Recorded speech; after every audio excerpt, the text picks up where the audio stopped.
ริกาและลูกมือตรงกันข้าม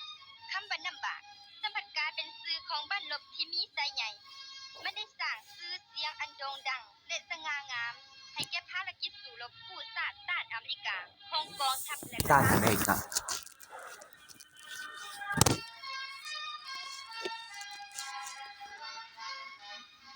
ซ้ำเหนือแม่นเขตบดบอยของแนวลาวหักศาสตร์มาแต่ปี1960พุ่นจักรพรรดิอเมริกาผู้ฮู้ค้านและบ้างปลาผู้ขายศาสตร์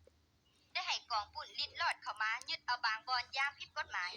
เพื่อบังก่อกวนและทำลายความสงบสุขของประชาชนเฮาน้องข้าง